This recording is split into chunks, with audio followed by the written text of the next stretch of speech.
Good morning, greetings friends, and welcome to The Bright Side, your nutritional program dedicated to the understanding of the vast world of nutrition and nutritional supplementation. I'm your host, Pharmacist Ben, nutritional pharmacist from Boulder, Colorado. I use nutritional supplements where other healthcare practitioners use toxic pharmaceutical drugs and sometimes deadly medical procedures. If you suspect that there are natural nutritional roads to your health and vitality and well-being and to addressing your health challenges, whatever they may be, but you don't know where to begin, you have come to the right place. As you listen to The Bright Side every day, you are more and more in control of your body, you are more and more knowledgeable, and you know you can overcome any health challenge.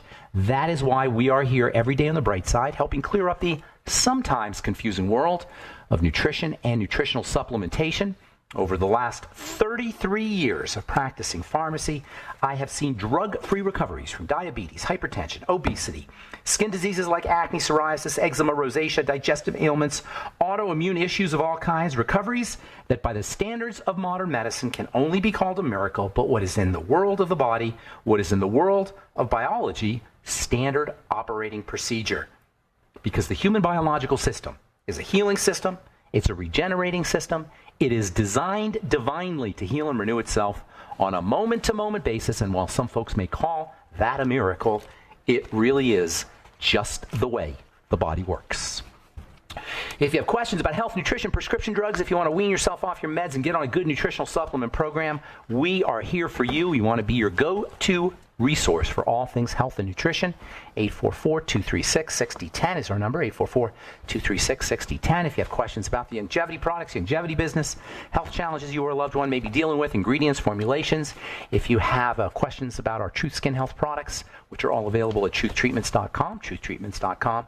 We welcome your calls at 844-236-6010. You don't have to have a question. If you just have a comment or a success story you'd like to share, if you just want to contribute to the conversation, we love hearing from you. At 844-236-6010, let's make this program a dialogue program rather than a monologue program. I want to hear what you guys have to say about anything we're talking about here today. We've been talking about the stress response and estrogen. If you're on estrogen replacement therapy, I'd love to hear from you what you think about your hormone replacement therapy. If you're on progesterone cream, if you're curious about it, we'd love to hear from you. 844-236-6010 is our number on The Bright Side. If you want to purchase longevity products, go to brightsideben.com, pharmacistben.com, or criticalhealthnews.com. You can purchase longevity products off the websites. You can also click on the Join the Team link at brightsideben.com, pharmacistben.com, or criticalhealthnews.com. If you want to sign up to join the Brightside Ben team for a one-time $30 fee, you can be in business for yourself. You can start a longevity business and help spread the word about the power and importance of a good nutritional supplement program. Make some money while you're doing it. Click on the Join the Team link at brightsideben.com, pharmacistben.com, or criticalhealthnews.com. You can also call 866-735-2470 if you want to speak to a real person, 866-735-2470. If you want to purchase longevity products, or if you want to purchase Truth products, I should say, Truth Skin Health products, go to truthtreatments.com. And if you'd like to check out our Truth nutritional supplements, go to truthnnourishment.com. We've got blog posts, news stories, lots of good health information on all our websites, also videos on all our websites as well. Truthnnourishment.com, truthtreatments.com, pharmacistben.com, criticalhealthnews.com, or brightsideben.com.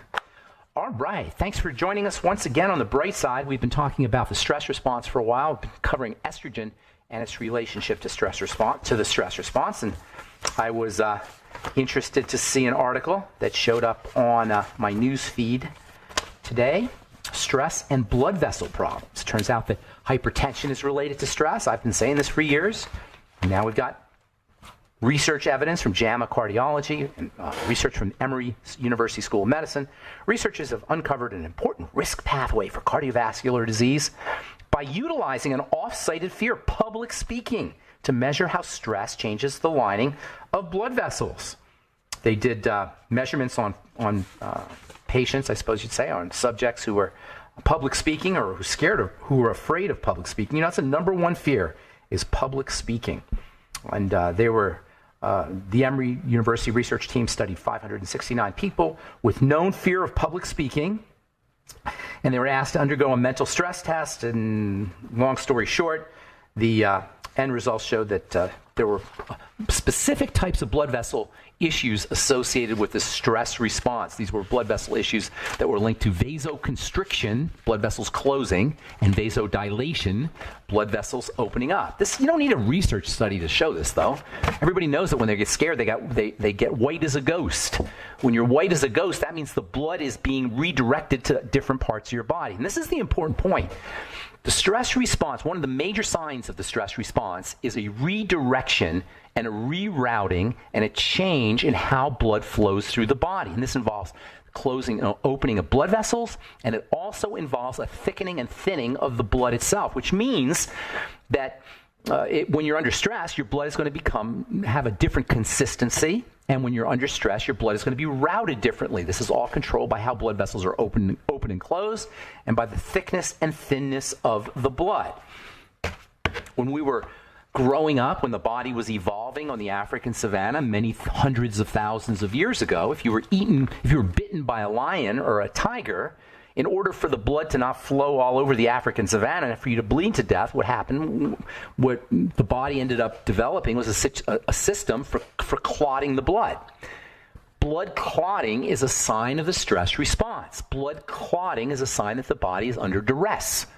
That's why when you have surgery, they'll give you blood thinners, because one of the ways the body responds to the intense stress of a surgical procedure, we may think surgery is important, and surgery might be important, but to the body, it's a major emergency. And one of the ways the body responds to this major emergency of the surgical procedure is by clotting, or by clotting the blood. Well, that's why they give you blood thinners. What does that tell you? That tells you blood thinning drugs are a way that the medical model or pharmacy or doctors will modify the stress response of blood clotting. Blood thinning drugs are major toxins. Probably the most toxic of all the drugs are the blood thinning drugs, because when the blood wants to clot, it wants to clot. You got to really use heavy-duty poison, literally heavy-duty poison, to thin the blood. When the body wants to clot the blood, it wants to clot the blood. It doesn't want anybody messing around with that. So the drugs they give you are super toxic. Likewise with blood pressure drugs. The two most toxic classes of drugs, or among the two most toxic classes of drugs, are the blood-thinning drugs and the antihypertensive drugs, the blood pressure drugs, so-called beta blockers and calcium channel blockers. Those are the major types of antihypertensives, and they are highly toxic. The doses you take are potent at 10 milligrams or 15 milligrams or 50 milligram strengths, which are very tiny amounts of medicine. When you take a blood pressure drug, a beta blocker drug for your blood pressure, or a calcium channel blocker drug for your blood pressure, you're taking a serious poisonous substance. And you can sugarcoat it all you want. You don't have to call it a poison. You can call it a medicine. You don't have to call it a toxin. You can call it a pharmaceutical. But it is a deadly poison. And if you took too much, you would die. And by too much, I'm saying if you took maybe 4 or 5 times your dose, you get really, really sick and perhaps die. The so-called therapeutic window on beta blockers and calcium channel blockers and blood-thinning drugs is very narrow. Therapeutic window meaning this tiny little amount, window, I suppose you could say, that where you have to be in order to get effects without getting toxicity. Long story short is you don't want to be playing around with your blood, with your circulatory system, with a prescription drug unless you have an emergency. And yes, there are emergencies, and if you have a surgical procedure, perhaps you need a blood thinning drug. But get off it as soon as you can. And if you have a problem with blood thinning, or if your blood is too thick, I should say, it's not moving around as effectively, or if you have high blood pressure, that doesn't mean that your only solution is a prescription drug. In fact, that's a very poor solution, even though in an emergency situation you may need it. What you want to do is you want to figure out how to relax the body. Now, you can relax the body with mental strategies, emotional strategies, and you can relax the body by staying off of the wrong kinds of foods. Foods represent major stressors on the body. And of course, the hormones estrogen and cortisol are involved as well. We're going to talk about that when we come back from our break. I'll tell you about another article here from the American Physiological Society. Chronic estrogen exposure linked to high blood pressure. This is another thing that gynecologists and OBGYNs and physicians know, that during menopause and when changes occur in estrogen, blood pressure tends to go up because estrogen is a stress hormone. All right, I'm Pharmacist Ben. 844-236-6010 is our number. You're listening to The Bright Side. We'll be back anytime. All right, we're back on The Bright Side. I am Pharmacist Ben. Thanks for joining us. 844-236-6010 is our number. Got lines open for you, and we'll get your calls in our next segment, 844-236-6010. If you want to purchase longevity products, call 866-735-2470 or go to brightsideben.com, pharmacistben.com, or criticalhealthnews.com. And if you would like to purchase our Truth Skin Health products or take a look at our Truth Skin Health products, all developed in my compounding pharmacy, all developed on a prescription basis for wound healing, you can check out all our Truth Treatment products at truthtreatments.com, truthtreatments.com. Okay, so we're talking about the stress response, estrogen's relationship to the stress response. Only God knows why somebody would take an estrogen pill, which amps up the stress response. There's much better alternatives. If you're using estrogen replacement therapy, you should know that there's serious problems associated with estrogen replacement therapy. From the American Physiologic Society, chronic estrogen exposure is linked to high blood pressure. It's not linked to high blood pressure just because it amps up high blood pressure. It's linked to high blood pressure because it's a stress hormone. It amps up the stress response. It amps up all stress chemicals. In fact, do you know cholesterol goes up when you're under stress? Acute cholesterol responses to mental stress and change in posture. This is from the Archives of Internal Medicine. Acute mental stress, and who doesn't have acute mental stress in this day and age? Acute mental stress can produce rapid elevations in serum cholesterol concentration. It can also increase hematocrit. That means it makes your blood thicker. It increases your cholesterol. It increases your estrogen. It makes your blood thicker. These are all signs of the stress response. And when you take estrogen in the form of estrogen replacement therapy, you're telling the brain that there's a stress. You're telling the brain that there's stressors. And when they give you so-called, and I say so-called, bioidentical hormone therapy, there's no such thing as bioidentical hormones. There's no such thing.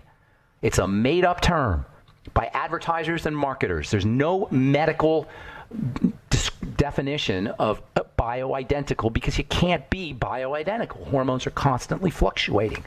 Hormones are how the body uses, or what the body uses for telling cells what's going on in the environment. That's what a hormone is. A hormone is a way for the brain to communicate what's happening in the environment to cells. It's a messaging system.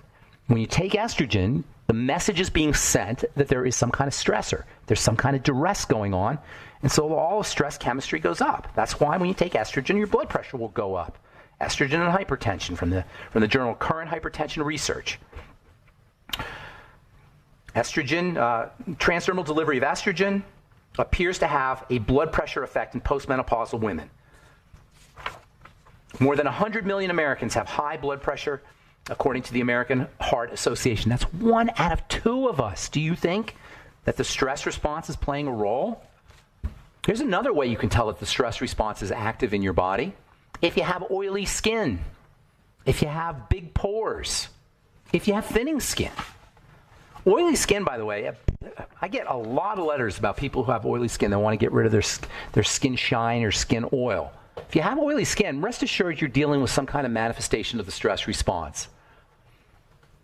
Dehydration is not the same as dry skin, by the way. Dehydration is not the same as oily skin, I should say. Or dehydration is not the same as dry skin. Dehydration is a water issue. Oily skin is an oil issue. Those are two distinct, completely different biochemical phenomena. Dehydration is dry skin. And actually, sometimes when dehydration is significant enough, it can trigger skin oil. So if you're dehydrated and you have a dry problem, you can also have an oily problem. That's called combination skin, and you can have both. And nobody really knows how to treat that because all of our remedies for treating oily skin tend to dehydrate the skin. Oiliness should not be treated by drying. Although most oily skin preparations contain alcohol or some kind of drying agent. Oily skin is a sign of revved up biochemistry. It's also a sign of elevated male hormones or out of balance female hormones. Insulin is involved in oily skin issues. Best way to deal with oily skin is to slow the body down, to calm down, to eat less sugar, to eat less calories in general, and make sure you're nutriating, especially with anti-cortisol nutrients. You can actually take nutrients to calm the body down. Now, I think personally the best way to calm the body down is to use mental health strategies. Meditation is a great way to calm the body down. Meditation is a health tool. It's not, I know when we hear the word meditation, a lot of us immediately think of spirituality, and for good reason, because calming the body down has a spiritual aspect. We tend to be more spiritual when we're calm. By spiritual, I mean connecting to God, if you want to use the term, or higher power, whatever term you want to use. But meditation needs to be regarded first and foremost, in my opinion, as a healthcare professional, as a health strategy. Meditation simply means one-pointed focus. Focusing on the breath, focusing on some religious icon, focusing on life, focusing on God, focusing on the body. You can meditate by focusing on your finger or focusing on your big toe. That's a meditation. Why is that a meditation? Because the body calms down under conditions of one-pointed attention, one-pointed focus. When we focus correctly, we calm down. Athletes experience this calming down effect associated with one-pointed focus as something called flow, F-L-O-W, flow. Flow is a psychological concept that refers to a phenomena where everything goes silent and you're just present. And specifically, you're present to one thing. If you ever see movies about athletes, fictional movies about athletes, sometimes you'll see when they get into a certain space, a baseball player will be focusing on the pitcher, or a basketball player will be focusing on dribbling the ball. All of a sudden, everything goes silent. The crowds, they can't, you hear the crowd noise stops. That's an experience of flow. In the experience of flow, everything in the external world goes silent when you're really getting into flow. And flow is a psychological phenomenon that has been reported and measured in research papers. It's not airy-fairy. It's not some kind of silly idea. It's the real deal, and the guy who came up with it was a professor who came up with the concept, is a professor whose name is almost impossible to pronounce and spell, from the University of Chicago. Mihaly Csikszentmihalyi is how you say it, and I don't even know how to spell it, but that's how you say it. And he came up with this idea that when we're in peak experience, and by the way, psychologists study peak experience. That is, these incredible experiences that can only be analogized with getting high, but not getting high in a drug-like way, getting high in a spiritual kind of way. It's called flow, F-L-O-W. And under conditions of, if you want to initiate conditions of flow, one of the best ways to do it is one-pointed focus. That's what meditation is supposed to get you into. Why does this involve health? Because it activates the parasympathetic nervous system. It slows down brain waves, and it's amazingly helpful for heart disease and for heart health. We should be teaching meditation. The doctor should be teaching meditation. Cardiologists should be teaching meditation, or at least recommending meditation, writing prescriptions for meditation way before we write prescriptions for antihypertensive beta blockers and calcium channel blockers, unless, of course, there's an emergency state. Try it. Get a meditation, get a blood pressure cuff, and practice meditation and watch what it does to your blood pressure. So insulin is involved, cortisol is involved in the stress response. Both are involved in elevated, high blood pressure, cardiovascular disease, and as far as the skin goes, both insulin and cortisol, two major revving up hormone systems, are involved in oily skin issues. If you have oily skin, focus on using anti-cortisol and lowering your blood pressure, lowering your blood sugar strategies as much as you're using alcohol or topical skincare remedies. Anti-cortisol nutrients can help also. I love pregnenolone, Pregnenolone. Great relaxing nutritional supplement.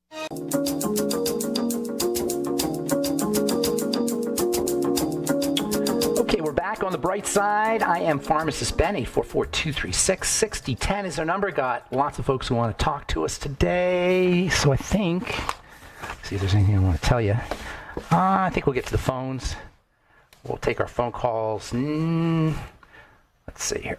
We'll take our phone calls now. We'll go to Shirley in Florida, who's been holding on a really long time to talk to us. What's going on, Shirley? Hey, how are you? I'm doing good. Thanks for calling. What's up? I had talked to you before. I was a girl that got real sick from the diverticulitis and had the breakdown of the body, blah, blah, blah. Remind me here. You got you had diverticulosis and it got infected? Well, what happened, it was real, real bad, and they gave me so many antibiotics that they gave me the wrong kind, and my body got so inflamed that I lost all kinds of weight, and it ate all my muscle, all my fat, and then went after my skin tissue. I went to Mayo, and they told me that my body had started to decompose because it was feeding on itself to stay alive. Oh, my goodness. It was really hard. Yeah, it was horrible. It was like 3 years ago. So I've talked to you a couple times. I'm doing really good. I mean, I have fought because I won't give up. But, I'm back doing P90X, and I'm doing things, and I've gained some weight. But can I ask you how old you are, Shirley? How old are you? Excuse me, I'm sorry, what'd you say? I'd say, approximately how old are you? I'm 63. Okay. You sound good, though. Okay. You feeling better? Yeah, I'm feeling tons better. I mean, like I said, I won't give up the fight. But it's changed my whole body. My face got thin, and I take bioidentical hormones. That was like my real question. Okay. What are you taking?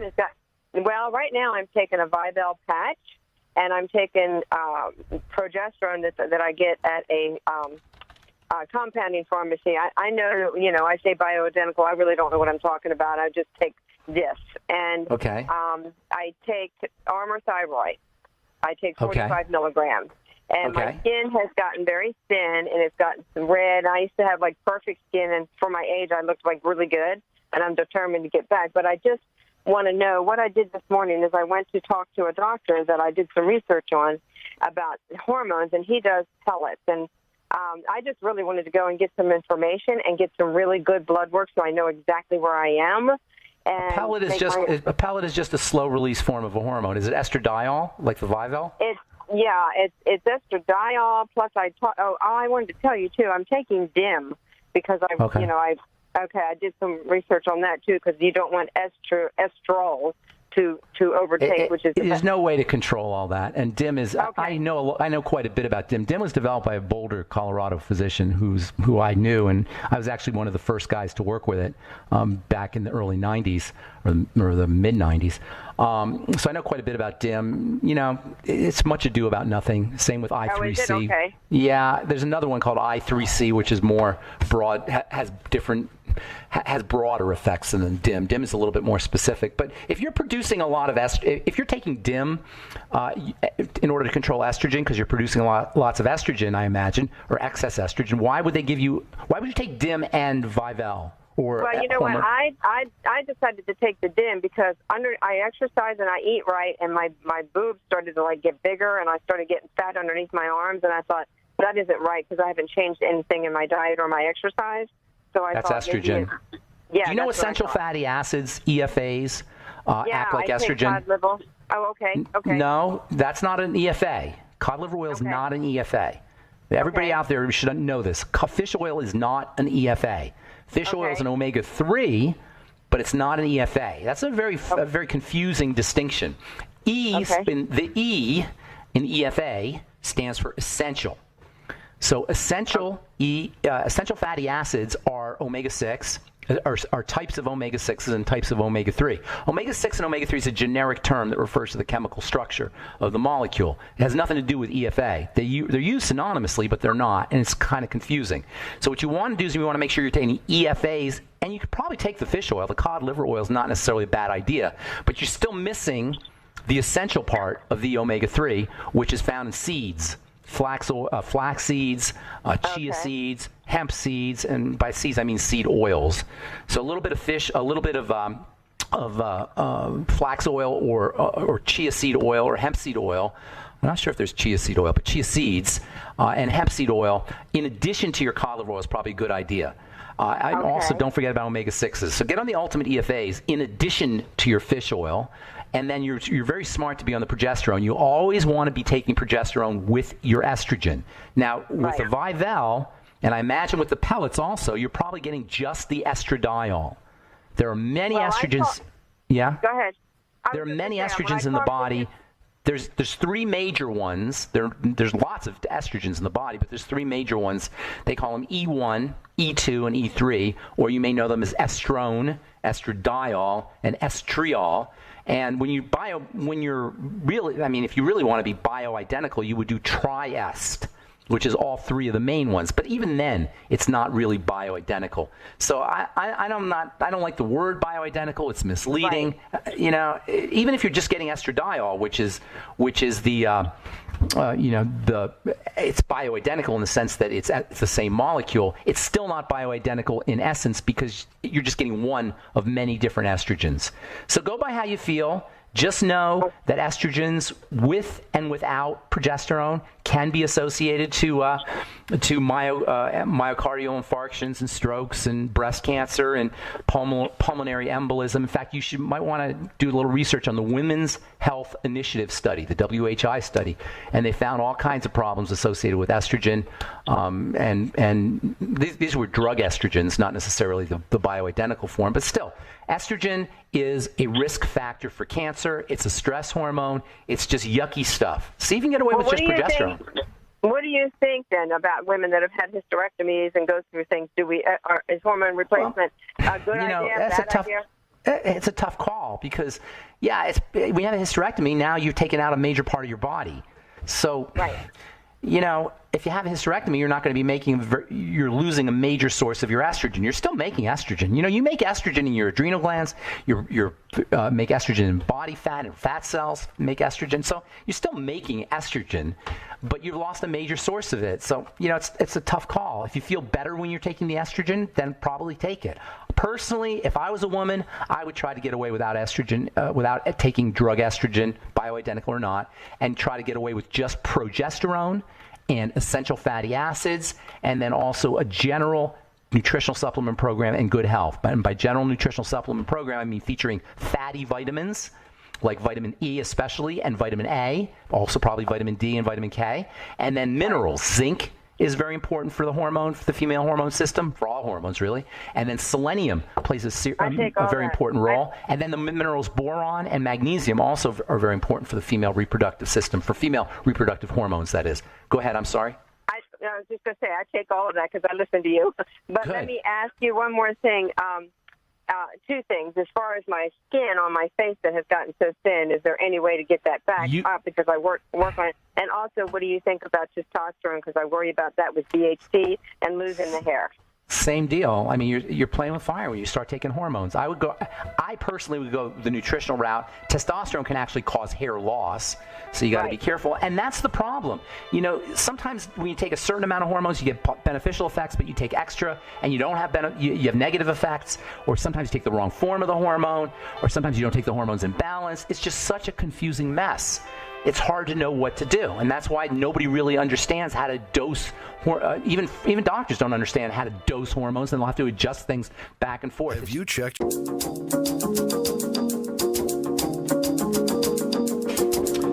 Okay, we're back on the bright side. 844-236-6010 is our number, and it's time to go to Alaska and talk to Elaine. What's going on, Elaine? Good morning. Hey, good morning. We're actually getting ready to go to Denali today. Denali National Park? Yeah. What are you going to do? Camper. I'll What's that? Camper right now and just go see how beautiful it is. And we won the road lottery, so we actually get to drive in. And that's what is the road lottery? What does that mean? You're not allowed to drive in the national park, and at the end of the season, I think it was like $15. You just put it in, and then you might win it. And so we get to go on Friday the 13th. Well, I hope you don't have any bad luck with any grizzly bears or anything out there. Yeah. Have you ever seen a grizzly bear up close in Denali? Actually, right here in Anchorage, across the highway. So that was interesting. Really? You saw it like you were on one side of the highway and the grizzly was on the other? Basically, like I-25, our highway here, and now he just came out and just cried, "All cars slam on the brakes!" Wow, that's impressive. That's one. Yeah, Alaska's amazing for that. You got when you're driving, you're doing active scanning. You just have to kind of keep your eyes open for wildlife for sure. So what's going on? How can we help you today, Elaine? Yeah, I've got a patient in her 60s with a ruptured appendix. Not good. They take it out? Or they took it out, I imagine, right? I'm assuming. Yeah, I'm going to see her next week. You know what the appendix does? Well, bacteria, good bacteria. Yeah, it's like a warehouse of good bacteria. I remember when I was growing up, probably they used to tell you the appendix was just a vestige; it didn't do anything, and you could just take it out, no problem. Anybody who's had their appendix taken out, especially early, a lot of times kids or teenagers will have their appendix removed, is setting themselves up for digestive health issues the rest of their life. The appendix is incredibly, incredibly important for the digestive system. It's this little tiny tail that hangs off of the colon, hangs off the intestine, and doesn't really look like much, but it is a warehouse of bacteria, of good bacteria, and it's very, very, very important. Without an appendix, you got to really we all have to take care of our digestive system and our digestive health, but without an appendix, it becomes uber important, extra important to take care of digestive health, all the things we talk about on the program. You really don't have or you don't have any wiggle room, so to speak, if you have your appendix taken out when it comes to your digestive health and when it comes to your food choices. You really, really got to be paying attention to food choices. Without an appendix, you're setting yourself up for intestinal problems, for gallbladder problems, food allergies, food allergy issues, malabsorption issues, which of course can tumble out of control and cause all kinds of secondary health problems. It really is a big mess without an appendix. Right. But if it ruptures, it ruptures. I mean, there's not much you could do. In fact, it can kill you if it ruptures because it has all those bacteria. So the probiotics in the tangy tangerine, in your opinion, is that enough? No, nothing in the Beyond Tangy Tangerine is really enough. The Beyond Tangy Tangerine is the minimum wage. It's like the bare bones basic. It's what everybody needs as a basic. Do you understand what I'm saying? It's valuable because it provides you with the basics. But we deserve more than minimum wage. We deserve more than the basics. So the Beyond Tangy Tangerine should be used for people who have never supplemented before, or if you want to just top off your tank, so to speak. In other words, you're supplementing, but you want to top off your nutrient tank during the middle of the day. If you're supplementing, it'll give you some extra nutritional value in the middle of the day when you're not taking your supplements. Or if you're just one of those people that doesn't feel like supplementing, but you want to do something, the Beyond Tangy Tangerine is the basics. But no, you need way more than the Beyond Tangy Tangerine. Okay. Any other recommendations for her? Yeah, absolutely. In fact, it's pretty much everything we talk about with food and digestion here. Number one, stay away from problem foods. Number two, supplementing with a good probiotic supplement, whether it's the Nightly Essence from Longevity or whatever you decide to do. Number three, vegetable juices with the fiber, like a Vitamix, not a juicer, but something that keeps the fiber, making sure she's using fiber. Flax seeds, ground up flax seeds. You want to make sure she's staying regular bowel movements. Go by digestive symptomology, gas, bloating, any kind of digestive discomfort to adjust your nutritional protocol and your food protocol. Glutamine powder. Zinc carnosine is a specific type of zinc that can be helpful. Apple cider vinegar and digestive enzymes with all your meals. Lecithin, bile salts, lecithin granules, bile salts. The amino acids taurine and glycine can be helpful for building bile. So there's just a zillion different ways you can go, but focus on digestive health. Number one, bone soup is another good one. Focus on digestive health, and then also making sure that you're using liquid nutrients. When you have a compromised digestive system, malabsorption is likely to follow, and that's why liquid nutrition, like the Beyond Tangy Tangerine, like vegetable juices, and also like chicken soup, bone broth, or when I say bone broth, I'm using that synonymously with chicken soup. That can also be helpful. High hyaluronic acid and other connective tissue building supplements can also help build and strengthen the intestinal lining. There's tons of things you could do. In fact, if you want to do just one thing for your health, whether you've had your appendix taken out or ruptured or it's healthy, if you want to do just one thing for your health, focus on the digestive system. I'm not saying that because I'm a food guy or I'm a foodie, but I'm saying that because I'm a biochemist, and this is the core of everything. Number one, it's where toxicity gets into the system. Number two, it's where nutrients get into or don't get into the system if you're dealing with malabsorption issues. And number three, and maybe even most importantly, you have a brain in your digestive system, and a lot of mental health problems can be associated with digestive health problems as well. So focus on the digestive system for lots of reasons if you got to do only one thing.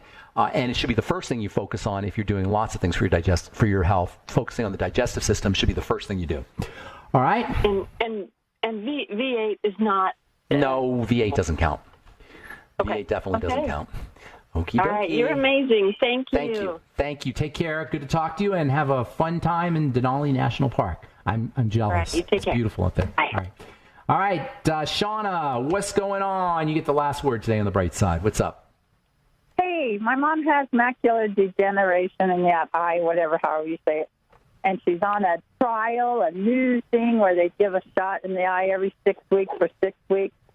Really? I hadn't heard that. What do they give you? I don't know. I just saw her 2 weeks ago, and she just went Wednesday, and I don't know what it's called. But what can she do naturally? Oh, yeah. Well, what's the most important part of the term macular degeneration? Degenerating. It's falling away. You got it. Macular degeneration is arthritis of the eye. It's heart disease of the eye. It's any kind of degeneration you want to call in the body, but it just happens to be happening in the eye. Follow me? Uh-huh. So they'll give you all kinds of drops, and now I guess they'll give you injections. I can only imagine. They have to anesthetize the eye, but that seems scary. Yeah. To poke the eye. I think it's, what's that? I think it's a growth. I think they give you an anti-inflammatory of some kind. The degeneration is generic. If you're macular, and this is why macular degeneration is associated with aging, and kids don't get macular degeneration. Old people get macular degeneration. And macular degeneration is also associated with diabetes and blood sugar problems. It's a degenerative issue, not a macular issue. Yes, it's occurring in the macula, but the problem is the degeneration. It's a part of the generic degeneration of the body. It shows up in the eye because the eye is subject to a lot of abuse. And when you have nutritional deficiencies, it's going to affect the eyes more than it's going to affect other parts of the body because the eyes are constantly being abused by light. I don't say being abused by light, but being energized by light. So things happen in the eyes a lot of times when the body is generally degenerating. You'll notice it in the eyes. Pigments are a good way to go, first of all. Pigments are good for everything, but they're especially good for the eye. And when I say pigments, I mean colors: reds, blues, greens, yellows, purples. Where do you get them from? Vegetables. Now when you're eating your vegetables, to get the pigments, you gotta use a little bit of oil, butter or coconut oil, because the butter and the coconut oil will pull the pigments out of the veggies. So braise your broccoli or your eggplant or your blueberries. Put a little oil or a little butter with your blueberries to pull those pigments out and make them easier to get into your bloodstream. A bonus, the pigments will also protect your skin from photo damage. So the pigments have anti-wrinkle effects. Use eye nutrients. Longevity has a couple really good ones, the Occutive and the Vision FX. You can use both of those. And then there's individual nutrients that are good for the eyes, but good for everything, but also good for the eyes. Taurine, Taurine, the amino acid taurine. Zinc. Don't forget about vitamin C. Great for everything. Vitamin E, selenium, MSM sulfur. These are all important for the eyes, but they're important for other things too. But personally, I'd be getting on a really good nutritional supplement program, making sure you're correcting digestive health issues, working on your blood sugar, relaxing the body. I call that the triangle of disease. It's great for everything. There's no special diseases when it comes to reversing because the body breaks down as a system. That's so important to recognize. Thanks for your call, Shauna. Appreciate it. Health is so much simpler than we've been led to believe, and it's not a medical issue. Health is not about medicine, although sometimes you do need medicine. I'm Pharmacist Ben. Thanks for listening to The Bright Side, friends. Have yourselves a wonderful, beautiful, awesome, spectacular day. We'll talk to y'all later. Bye for now.